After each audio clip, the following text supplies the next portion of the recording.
जय हिंद दोस्तों। कैसे हैं आप सब। आज अपन पढ़ने जा रहे हैं क्लास ट्वेल्थ का चैप्टर फर्स्ट। क्लास ट्वेल्थ के अंदर जो फर्स्ट यूनिट है उसका चैप्टर फर्स्ट। फर्स्ट यूनिट क्या है? फर्स्ट यूनिट है इलेक्ट्रोस्टेट्स, इलेक्ट्रोस्टैटिक्स। ठीक है, इसके अंदर दो चैप्टर हैं। इसके अंदर है इलेक्ट्रिक चार्ज एंड फील्ड्स और इलेक्ट्रिक पोटेंशियल एंड कैपेसिटेंस ठीक है, तो देखो इलेक्ट्रोस्टेट्स का chapter number first electric charge and fields अपन पढ़ने जा रहे हैं। देखो बेसिकली इलेक्ट्रोस्टेट क्या है? इलेक्ट्रोस्टेट है study of charge at rest पे चार्ज की स्टडी। ठीक है, मतलब अगर रुका हुआ है चार्ज तब उसकी स्टडी कर रहे हैं अपन। ठीक है, इसमें अपन दो चैप्टर पढ़ेंगे, electric charge and fields, electric potential and capacitance. Clear है? इसमें अपन फर्स्ट चैप्टर स्टार्ट करते हैं, electric charge and fields. Clear? देखो इलेक्ट्रिक चार्ज एंड फील्ड्स, देखो इसमें फर्स्ट टॉपिक अपने पास में आता है इलेक्ट्रिक चार्ज। इलेक्ट्रिक चार्ज क्या है? इलेक्ट्रिक चार्ज, अब ये इलेक्ट्रिक चार्ज क्या है? इलेक्ट्रिक चार्ज को Q से रिप्रेजेंट करते हैं। चार्ज क्या है? चार्ज एक इंट्रिंसिक प्रॉपर्टी है बॉडी की। चार्ज क्या है? इंट्रिंसिक प्रॉपर्टी, मतलब बॉडी के अंदर जैसे मास होता है वैसे। ठीक है, charge is the intrinsic property, it is the intrinsic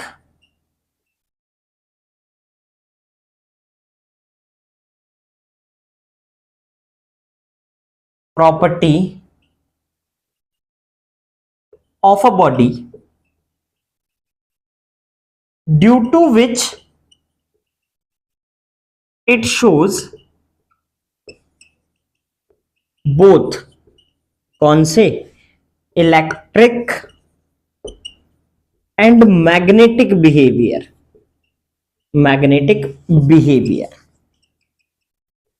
ठीक है, तो देखो चार्ज क्या है? चार्ज इंट्रिंसिक प्रॉपर्टी है, किसी भी बॉडी की एक प्रॉपर्टी है, वो क्या है? चार्ज। अब ये क्या होती है भाई?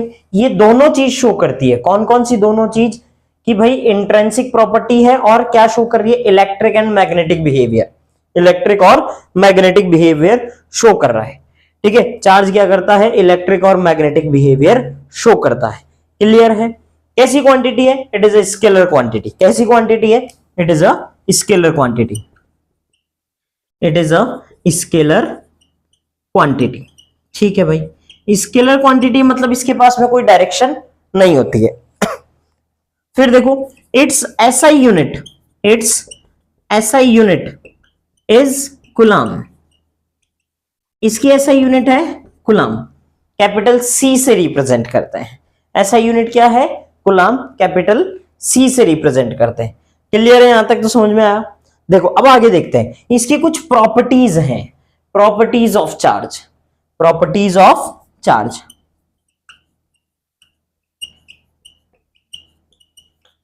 चार्ज की कुछ प्रॉपर्टीज हैं। चार्ज की पहली प्रॉपर्टी क्या है? देखो चार्ज क्रिएट कैसे होता है? चार्ज क्रिएट होता है एक्चुअल ट्रांसफर ऑफ इलेक्ट्रॉन या फिर without actual transfer of electron से। ठीक है, या तो एक्चुअल ट्रांसफर हो किसी चीज को रब करने से, या फिर एक बॉडी से दूसरी बॉडी के अंदर क्या हो? इलेक्ट्रॉन्स का ट्रांसफर हो, तो वहां से चार्ज क्रिएट होता है। ठीक है, तो चार्ज वहां पे आता है। चार्ज आता है गेनिंग और लूजिंग ऑफ इलेक्ट्रॉन से, तो चार्ज कैसे आएगा भाई? Loss of electron creates positive charge. ठीक है, लॉस ऑफ इलेक्ट्रॉन क्या करता है? पॉजिटिव चार्ज क्रिएट करता है। Whereas whereas gain of electron creates negative charge. अगर कोई बॉडी इलेक्ट्रॉन को ले लेगी तो वो खुद नेगेटिवली चार्ज हो जाएगी, क्योंकि इलेक्ट्रॉन क्या है नेगेटिव चार्ज है। क्लियर? तो देखो कैसे होता है, देखो समझो, चीज को समझने की कोशिश करना। कैसे? एक बॉडी है ए, एक बॉडी है बी, दोनों बॉडीज इलेक्ट्रिकली न्यूट्रल हैं। क्या है? Both are electrically neutral, both are electrically neutral. ठीक है, दोनों बॉडीज क्या है? इलेक्ट्रिकली न्यूट्रल है। अगर दोनों बॉडीज इलेक्ट्रिकली न्यूट्रल हैं तो एक बॉडी के ऊपर चार्ज कितना होगा? 0। दूसरी बॉडी के ऊपर भी चार्ज कितना होगा? 0। इस बॉडी पे भी चार्ज कितना है? इस बॉडी पे भी चार्ज 0 है, इस पे भी चार्ज 0 है। After transfer of electron from body A to body B, देखो ए बॉडी से बी बॉडी के पास में इलेक्ट्रॉन्स ट्रांसफर हुए। ये ए बॉडी है, ये बी बॉडी है, यहां से इलेक्ट्रॉन इधर की तरफ ट्रांसफर हुए।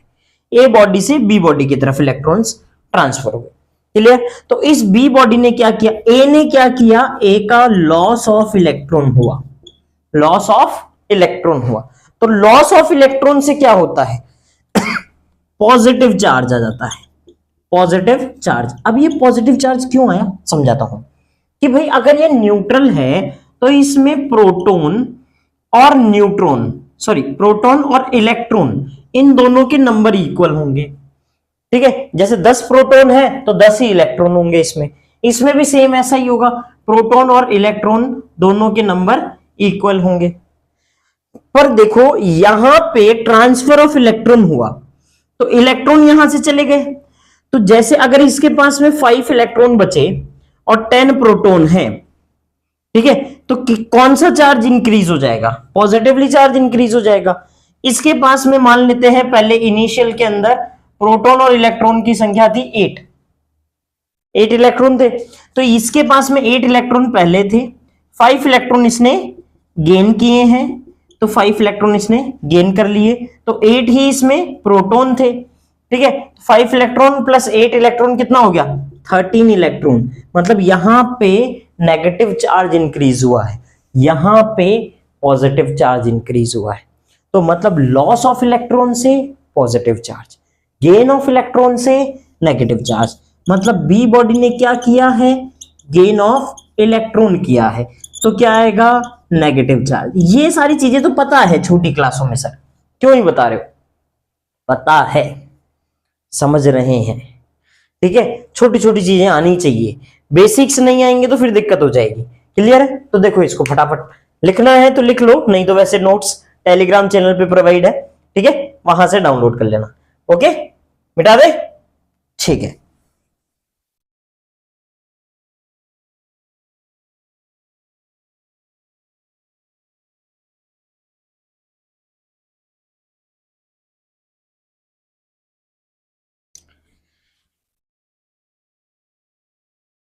अब देखो दो चार्ज आए यहां पे, चार्ज कितने आए? पॉजिटिव और नेगेटिव, दो तरीके के चार्ज है हमारे पास में। ठीक है, कितने चार्ज है? दो तरीके के चार्ज है, पॉजिटिव चार्ज और नेगेटिव चार्ज। तो इसमें सेकंड प्रॉपर्टी क्या है? सेकंड प्रॉपर्टी है same charges repel each other. ठीक है, सेम चार्ज एक दूसरे से दूर भागेंगे। अगर ये प्लस है, ये प्लस है, तो ये दूर भागेगा ना भाई। ठीक है, सेम चार्ज एक दूसरे से दूर भागेंगे। ठीक है, अपोजिट चार्ज एक दूसरे को आकर्षित करेंगे। ओहो, आकर्षित।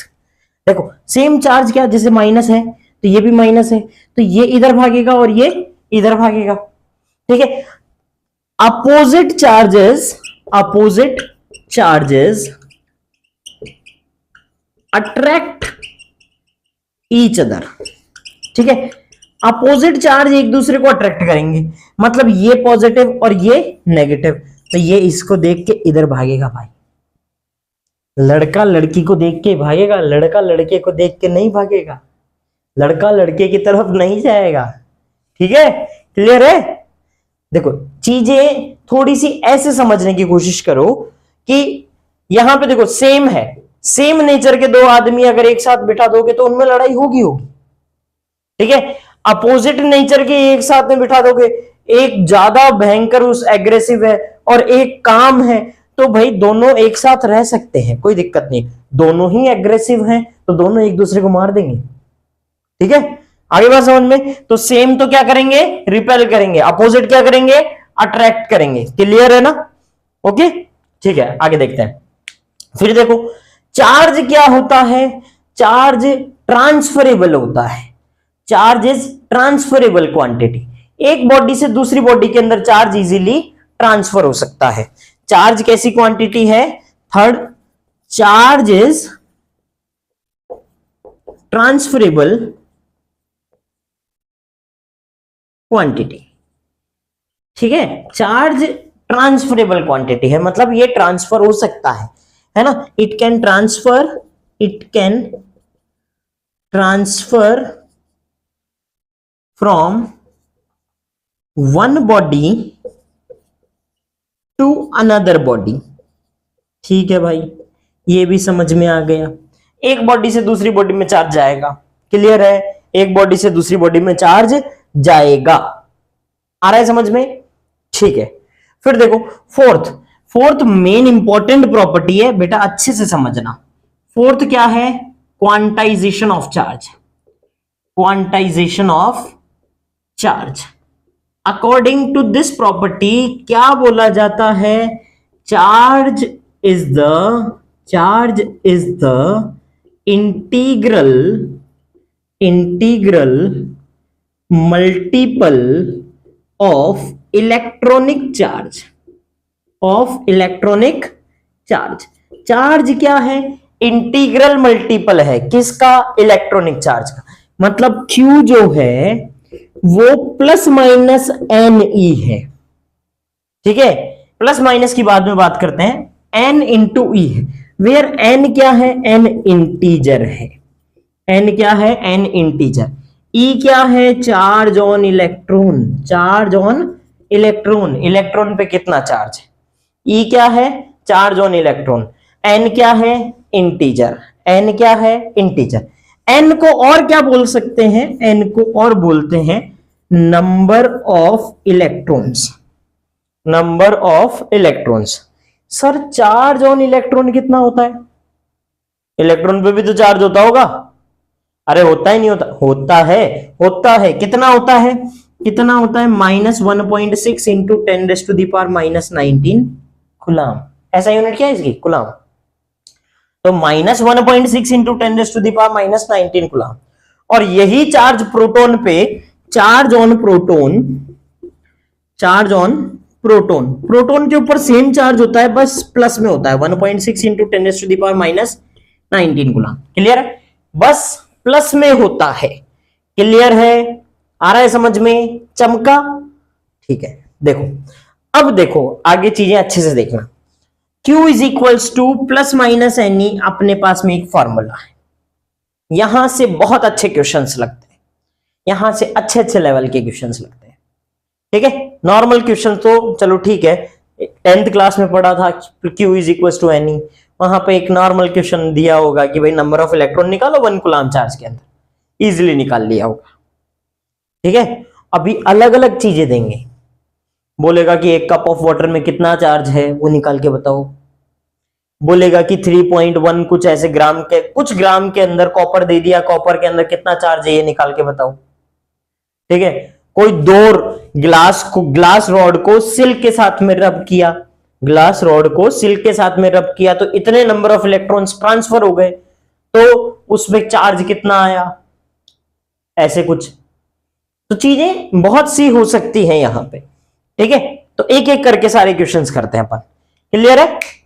देखो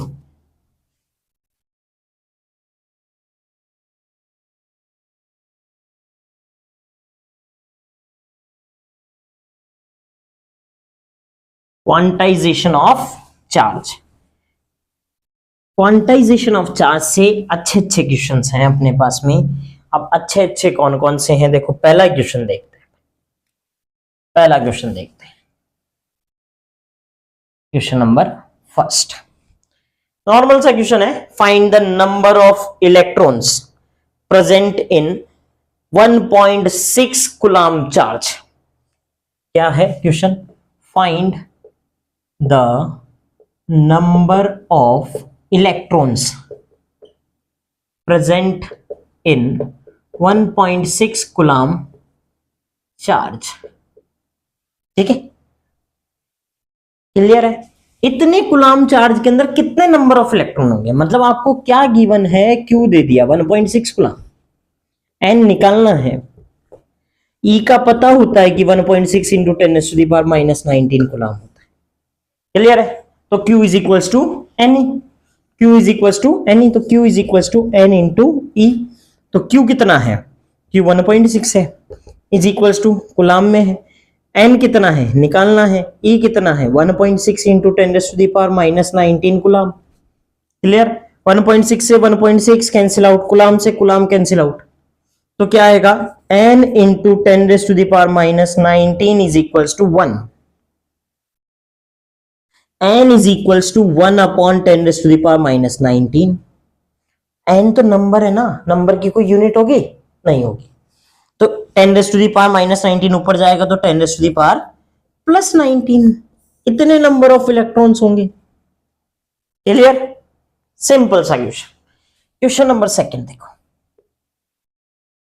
ठीक है, सेकंड क्वेश्चन देखो।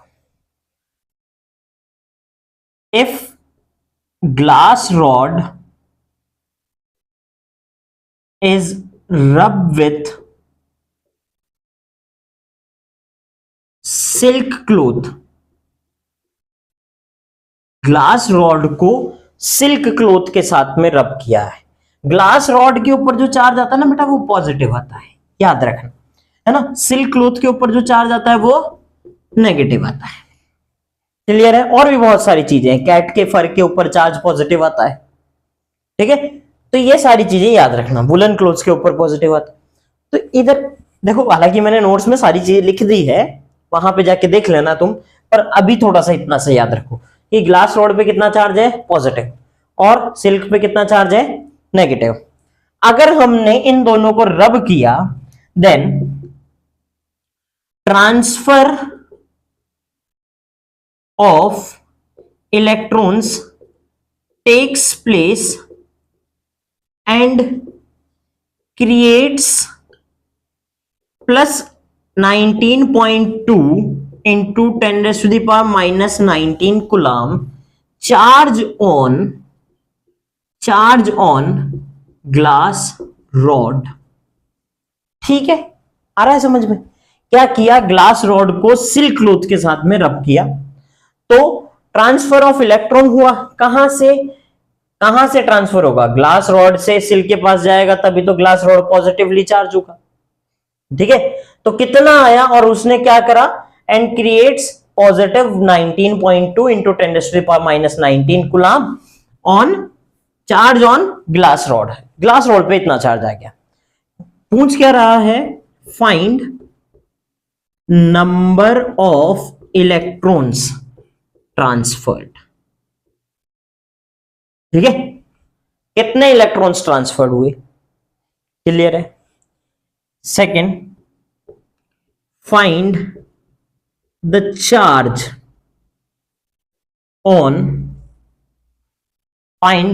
On silk cloth. Silk cloth पे कितना चार्ज है, ये पूछा है। ठीक है, दो चीज पूछी है। और थर्ड के साथ में एक प्रॉपर्टी भी जुड़ी हुई है अपने पास में। इस पॉइंट के साथ में अपन एक प्रॉपर्टी को भी अपन क्रिएट करेंगे यहां से सारी चीजें। देखो थर्ड में क्या है, थर्ड क्वेश्चन क्या पूछ रहा है, इफ या फिर is there any transfer of mass, any transfer of mass, यहां पे कोई मास का ट्रांसफर हुआ है? फाइंड इट, ठीक है, if mass of electron is 9.1 into 10⁻⁻31 kg, ये दे रखा है क्वेश्चन। ये है क्वेश्चन, क्या बोल रहा है भाई, ग्लास रॉड को सिल्क क्लॉथ के साथ में रब किया, ग्लास रॉड पॉजिटिवली चार्ज होती है, सिल्क क्लॉथ नेगेटिवली चार्ज होता है, तो इलेक्ट्रॉन्स ट्रांसफर हो गए ग्लास रॉड से सिल्क के पास में, ट्रांसफर हो गए तो क्या होगा, कितना चार्ज आया उस पे, प्लस 19.2 इंटू 10⁻⁻19 कूलम। इतना चार्ज किस पे आया, ग्लास रॉड पे आया, ठीक है। तो नंबर ऑफ इलेक्ट्रॉन ट्रांसफर, मतलब कितने इलेक्ट्रॉन ट्रांसफर हुए हैं वो बताना है। फिर find the charge on the silk cloth, silk cloth पे कितना चार्ज आया ये बताना है, ठीक है। अगर कोई मास का ट्रांसफर हुआ है तो कितना मास का ट्रांसफर हुआ है ये बताओ, ठीक है। तो देखो पहले तो फर्स्ट चीज है ना, सॉल्यूशन करते हैं इसका। सॉल्यूशन ए में क्या है, Q is equals to N plus minus N, ठीक है। इस फॉर्मूले से अपने आप करो ना, लगाओ क्वेश्चन, क्वेश्चन तो मैंने लिख दिया, सॉल्यूशन करो, ठीक है। प्लस माइनस एन, तो Q की वैल्यू कितनी है, 19.2 इंटू 10⁻⁻19 कूलम। एन कितना है, एन तो निकालना है, नंबर ऑफ इलेक्ट्रॉन्स ही तो निकालने हैं, ठीक है। ई कितना होता है, 1.6 इंटू 10⁻⁻19 कूलम। 10⁻⁻19 से 10⁻⁻19 कैंसिल आउट हो जाएगा, पॉइंट से पॉइंट कैंसिल आउट हो जाएगा, ठीक है। फिर n कैसे निकलेगा, 192 डिवाइड बाय 16, ठीक है, 192 डिवाइड बाय 16, ये 2 8 जा 16, 2 9 जा 18 और 2 6 जा 12, ठीक है। फिर वापस से 2 4 जा 8, 2 4 जा 8, 2 8 जा 16, ठीक है। फिर 4 से कट कर लो 12, तो मतलब n आया 12। नंबर ऑफ इलेक्ट्रॉन्स कितने आए हैं बेटा, नंबर ऑफ इलेक्ट्रॉन्स आए हैं जो ट्रांसफर हुए हैं वो 12, मतलब कितने number of electron glass rod से सिल्क के पास गए होंगे, 12 नंबर ऑफ इलेक्ट्रॉन्स, क्लियर है। फिर देखो इसका सॉल्यूशन बी, सॉल्यूशन बी क्या बोल रहा है, find the charge on the silk cloth. तो जितना इलेक्ट्रॉन गया उनकी वजह से जो चार्ज आया वो ही तो चार्ज एक्वायर होगा सिल्क क्लॉथ पे।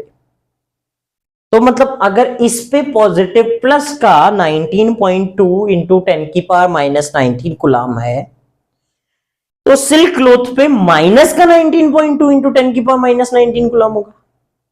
समझ रहे हो कि हमने 10 रुपए दिए तो उस बंदे के 10 रुपए बड़े होंगे, हमारे 10 रुपए कम हुए हैं तो उसके 10 रुपए बड़े होंगे, ठीक है, यही हुआ। तो यहां पे charge on silk cloth is -19.2 into 10⁻⁻19 खुला, क्लियर है, इतना चार्ज आएगा, आया समझ में, ठीक है, इतना चार्ज यहां पे क्रिएट होगा, क्लियर, ठीक है।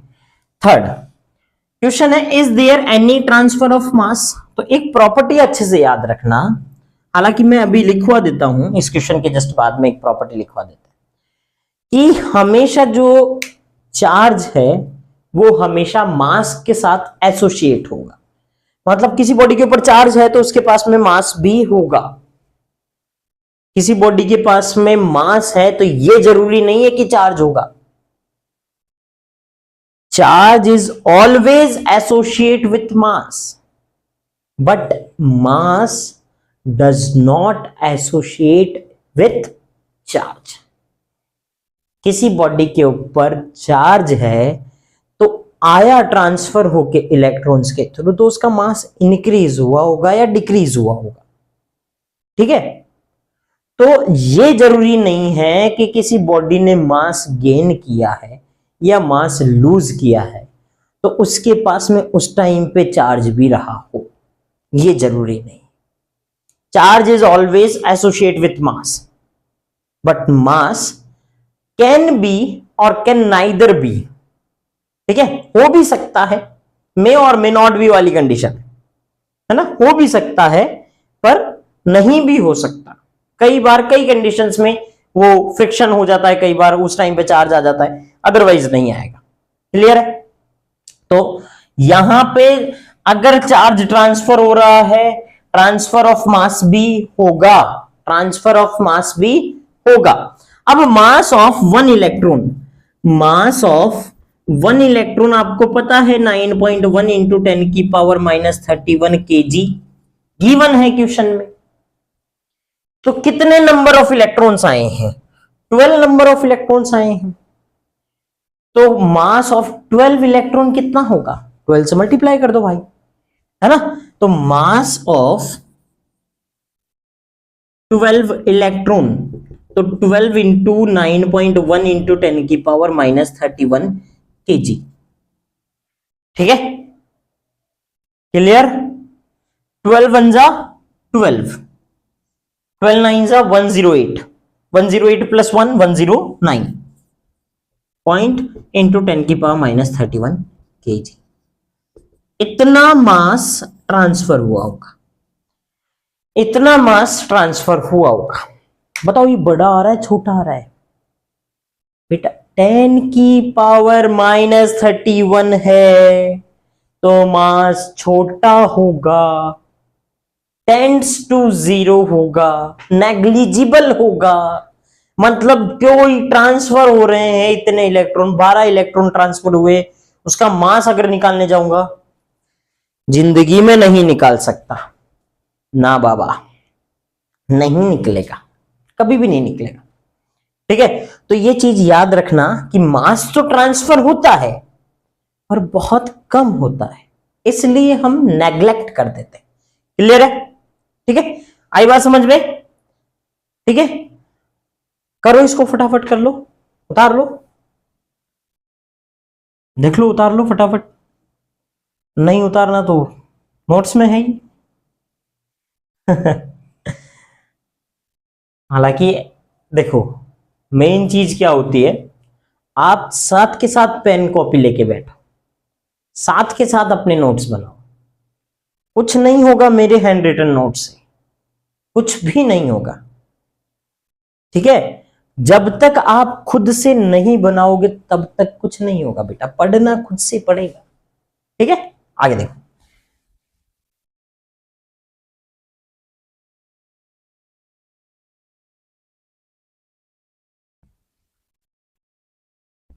अब एक एनसीईआरटी का क्वेश्चन ले लेते हैं।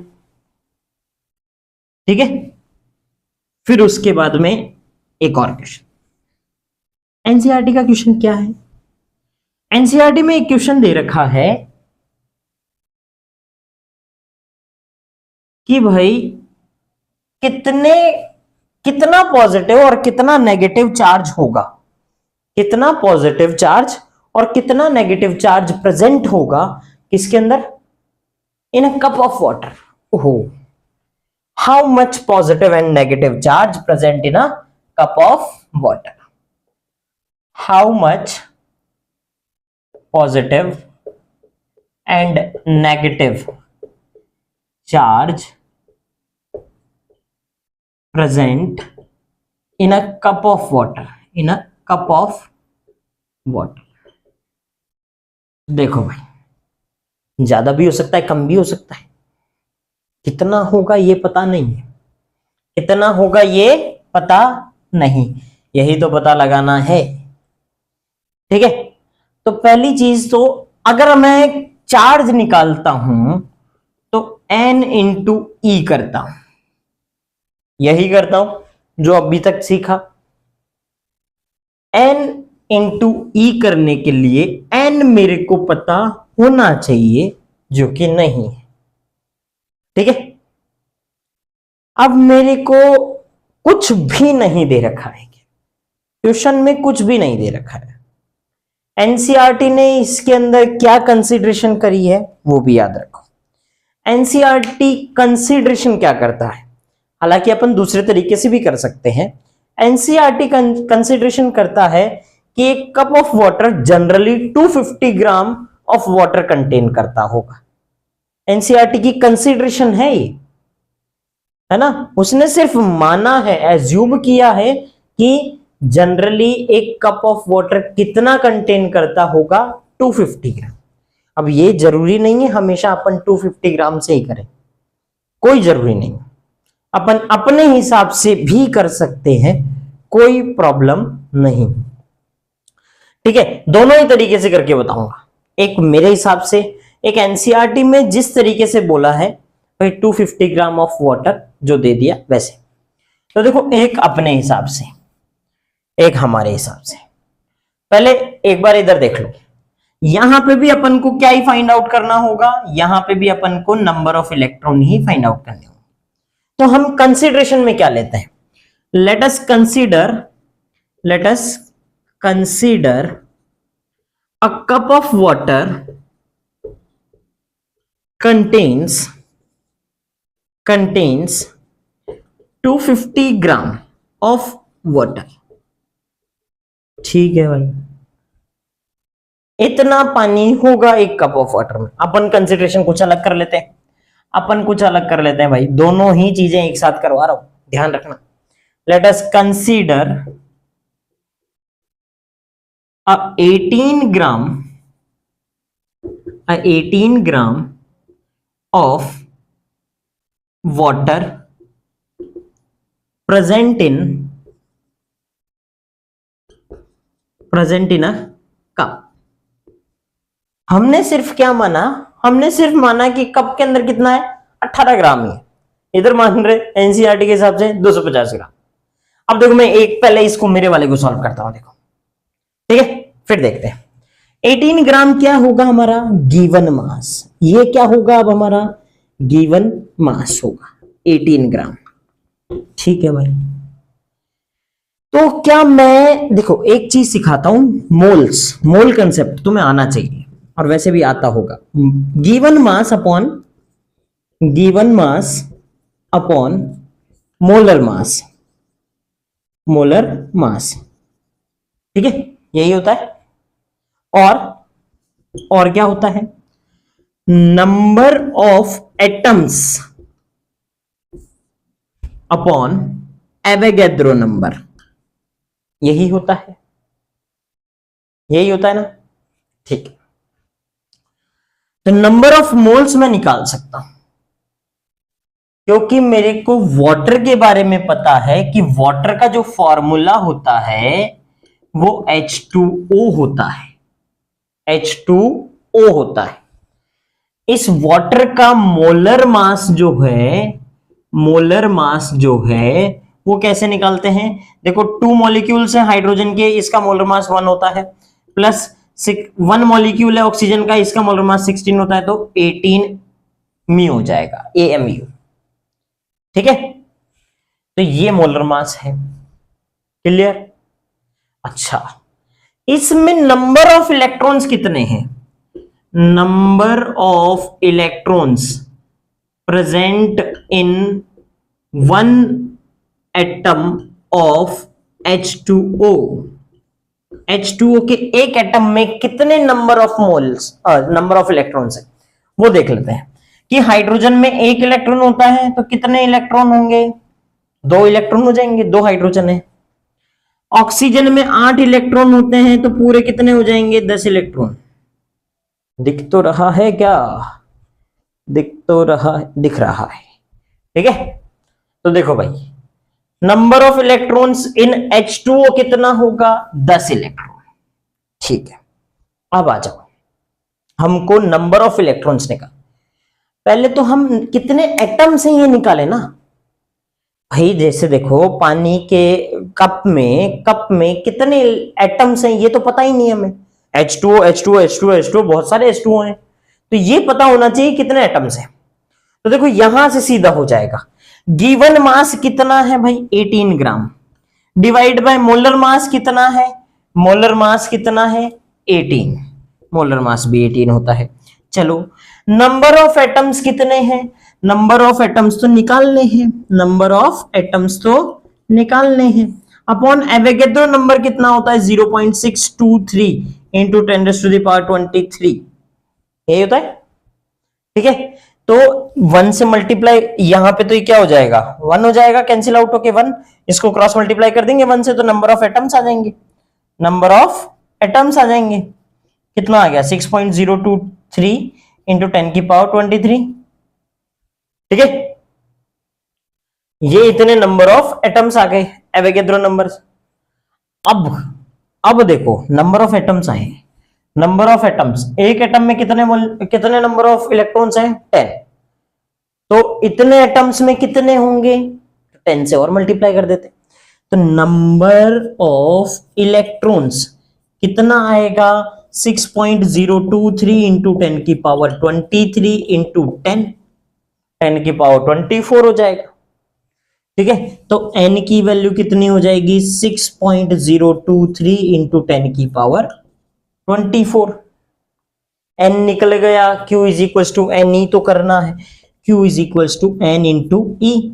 n कितना है 6.023 इंटू 10 की पावर 24 इंटू 1.6 इंटू 10 की पावर -19।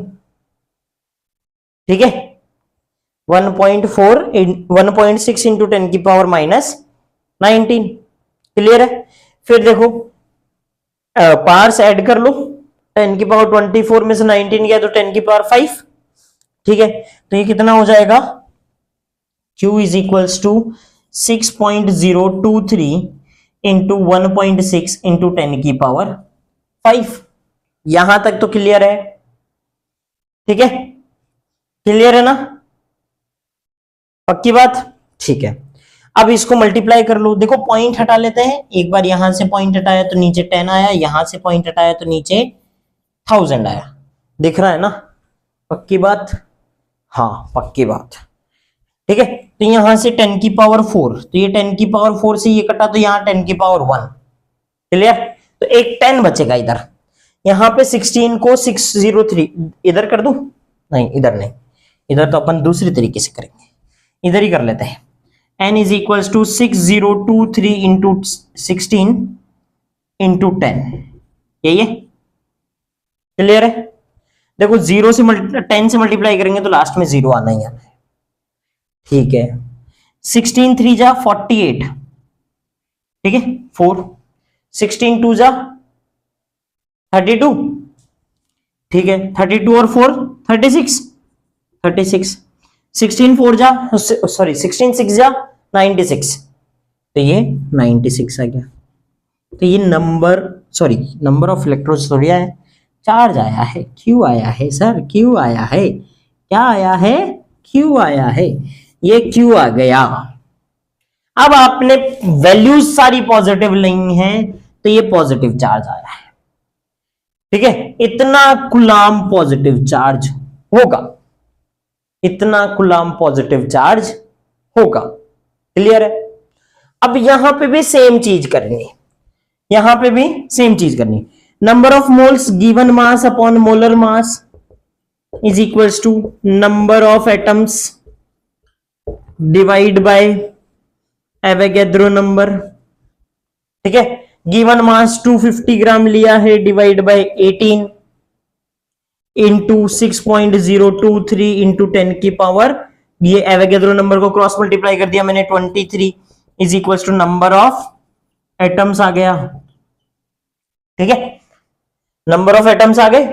नंबर ऑफ एटम्स आने के बाद में क्या करते थे, नंबर ऑफ इलेक्ट्रॉन्स निकालते थे कि भाई एक एटम में कितने हैं 10 इलेक्ट्रॉन हैं, तो यहां पे भी इसको 10 से मल्टीप्लाई करना है। खाली करना क्या है, नंबर ऑफ इलेक्ट्रॉन्स कितने होंगे 250 डिवाइड बाय 18 इंटू 6.023 इंटू 10 की पावर 23 इंटू कितना हो गया भाई 10 इलेक्ट्रॉन से मल्टीप्लाई कर दो।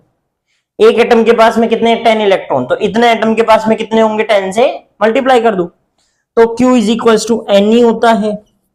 तो Q इज इक्वल टू कितना हो जाएगा, n की value 250 divide by 18 into 6.023 into 10 की पावर 23 इंटू 10, ये तो नंबर ऑफ इलेक्ट्रॉन्स हैं, इंटू 1.6 इंटू 10 की पावर -19 कूलम। ठीक है, अब इसको सॉल्व कर लेना यार, कर लेना यार। ठीक है, ओके बा, इसको सॉल्व कर लेना।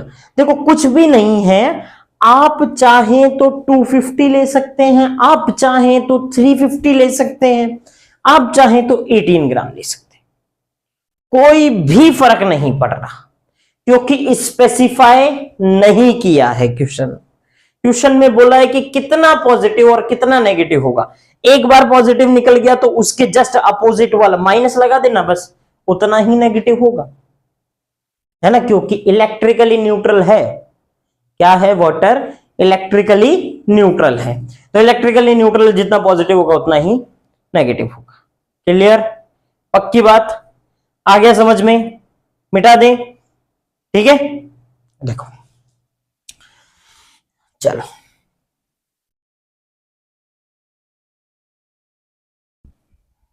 एक और क्वेश्चन ऐसा ही कर ले। कर लो सर, आप मानोगे थोड़ी, क्वेश्चन तो करना पड़ेगा बेटा, बिना क्वेश्चनों के क्या होगा।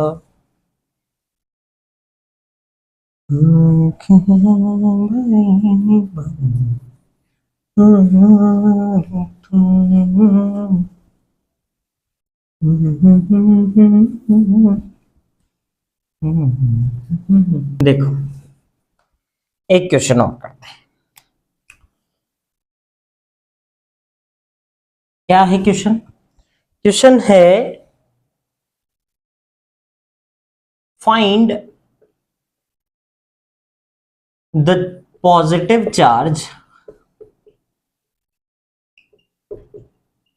present on 3.11 gram of copper. ठीक है, 3.11 gram of copper.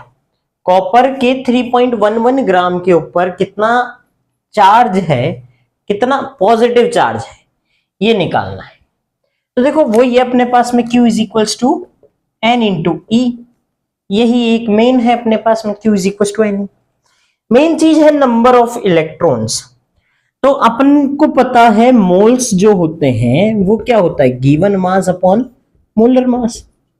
Molar mass of copper, copper का जो मोलर मास होता है वो कितना होता है, 63.5। कितना होता है? 63.5। और इसका एटॉमिक नंबर मतलब Z कितना होता है, इसका Z होता है 29। मतलब इसमें नंबर ऑफ इलेक्ट्रॉन्स कितने होंगे, 29। ठीक है, 29 number of electrons is equals to number of atoms divide by Avogadro number. तो गिवन मास कितना है भाई, देखो देखो एक बार, गिवन मास कितना है, हाँ यहां से समझ में आ गया। ठीक है, अब देखो यहां पे गिवन मास है अपने पास में 3.11 डिवाइड बाय मोलर मास कितना है 63.5 is equals to number of atoms divide by Avogadro number 6.023 into 10 की पावर 23, है ना। नंबर ऑफ एटम्स निकाल लेते हैं, नंबर ऑफ एटम्स निकाल लेते हैं। 3.11 इंटू 6.023 इंटू 10 की पावर 23 डिवाइडेड बाय 63.5। ओहो, फिर नंबर ऑफ एटम्स आ गए। अब नंबर ऑफ एटम्स आने के बाद में अब क्या करेंगे, अब नंबर ऑफ इलेक्ट्रॉन निकालते हैं।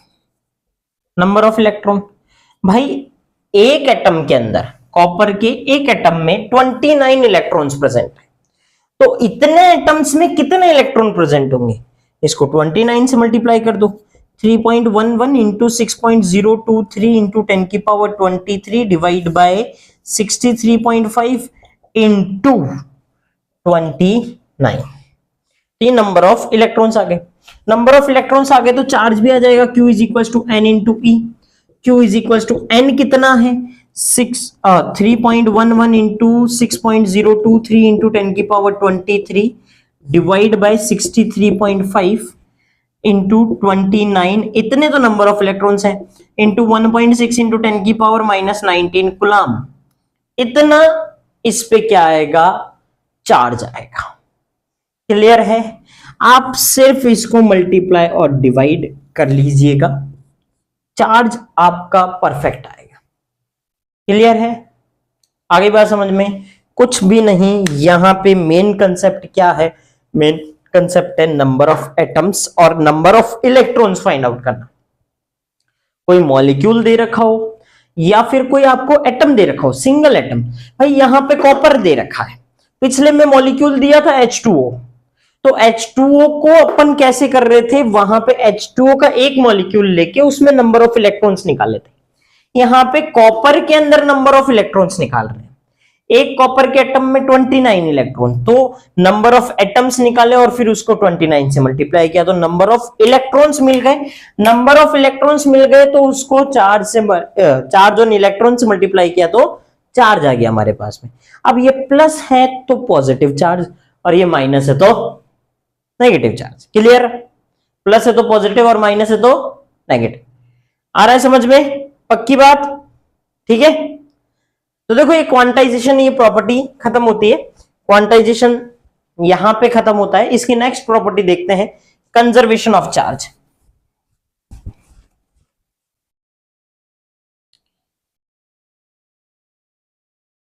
कंजर्वेशन ऑफ चार्ज,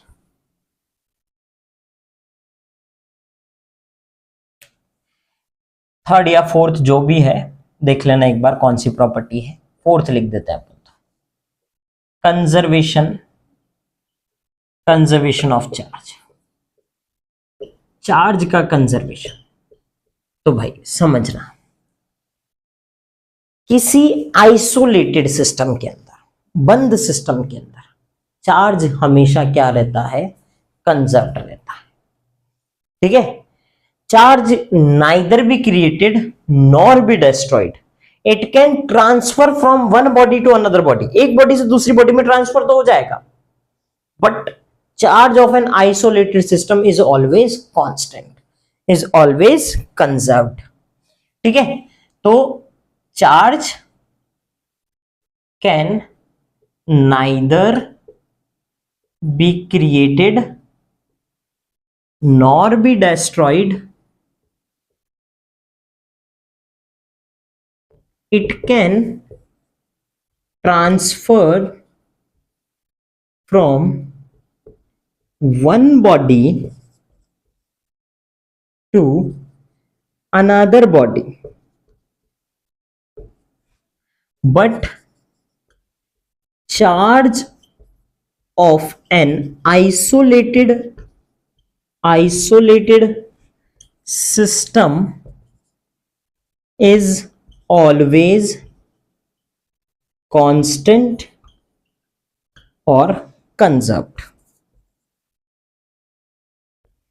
ठीक है, चार्ज ना ही तो बना सकते ना ही बिगाड़ सकते। ठीक है, पर हमेशा आप एक बॉडी से दूसरी बॉडी में ट्रांसफर तो कर सकते हो, पर हमेशा जो रहेगा आइसोलेटेड सिस्टम का चार्ज वो कंजर्व रहेगा। समझाता हूं, देखो समझाते हैं। एक बॉडी है ऐसा एक आइसोलेटेड सिस्टम है, बंद सिस्टम है। ठीक है, इसमें ये बॉडी है ए, ये बॉडी है बी।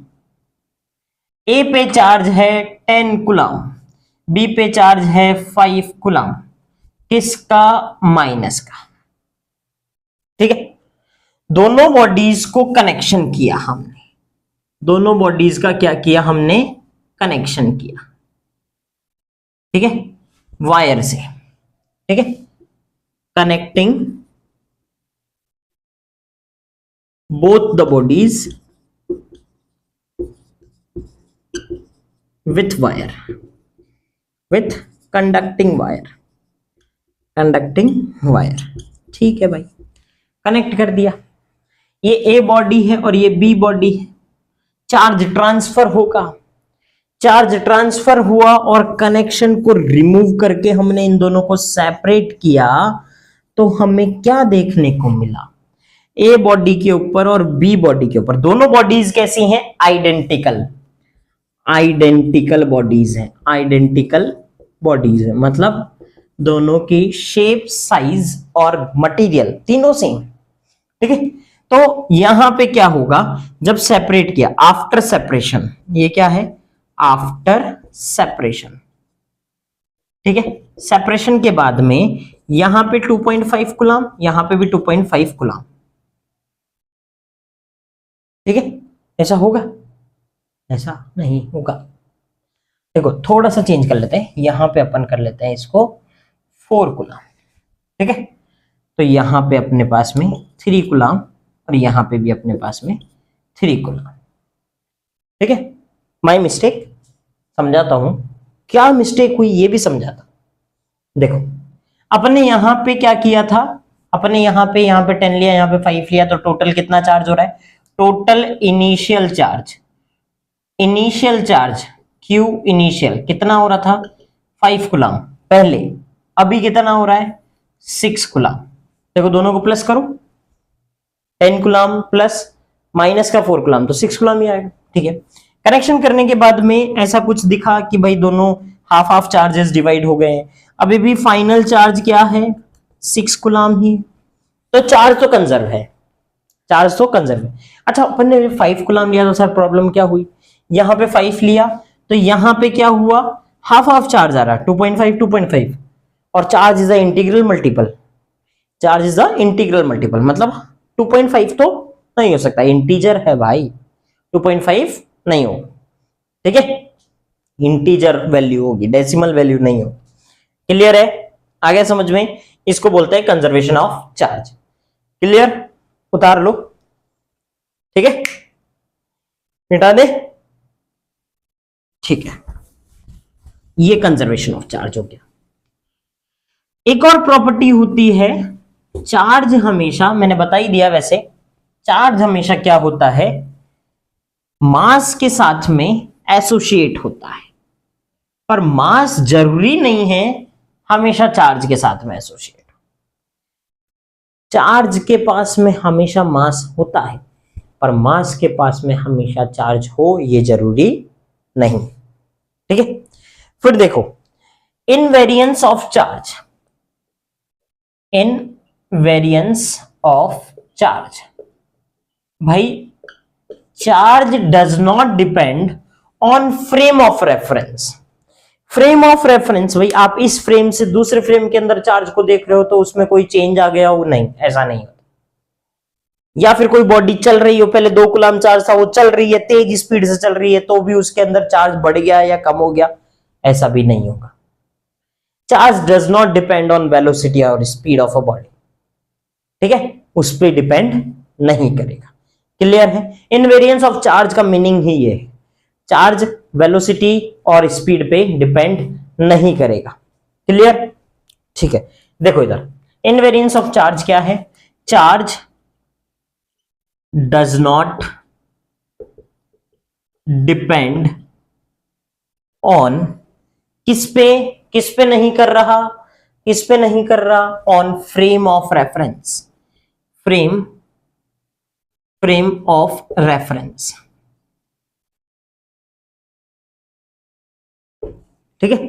फ्रेम ऑफ रेफरेंस पे चार्ज डिपेंड नहीं कर रहा, ठीक है, इंडिपेंडेंट होता है, ठीक है। It does not change, it does not change with increase और डिक्रीज इन द स्पीड और velocity of a body,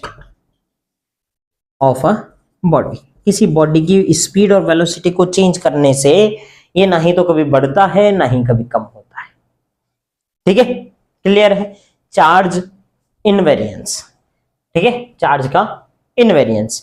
clear है, additivity of charge, additivity of charge, charge के अंदर एक और प्रॉपर्टी है एडिटिविटी, मतलब चार्ज किसी आइसोलेटेड सिस्टम का जो टोटल चार्ज है वो क्या होगा, is the algebraic sum, is the algebraic sum of the charge present on each and every body in the system, ठीक है। तो the charge of an isolated system is the algebraic sum of charge present on each body, हर एक body के ऊपर जो charge present है उनके सम के बराबर। जैसे मान लो ये एक आइसोलेटेड सिस्टम है, इसमें Q1 Q2 Q3 Q4 Q5 ऐसे दे रखा है, Qn तक दे रखा है। तो टोटल चार्ज कितना होगा, टोटल चार्ज मतलब Q नेट कितना होगा, Q नेट होगा Q1 plus Q2 and so on Qn तक। क्लियर है, ये एडिटिविटी प्रॉपर्टी, ये क्या होती है, एडिटिविटी की प्रॉपर्टी। क्लियर, आ गया समझ में, पक्की बात, ठीक है, आया नहीं आया, आ गया, ठीक है। जय हिंद, जय भारत।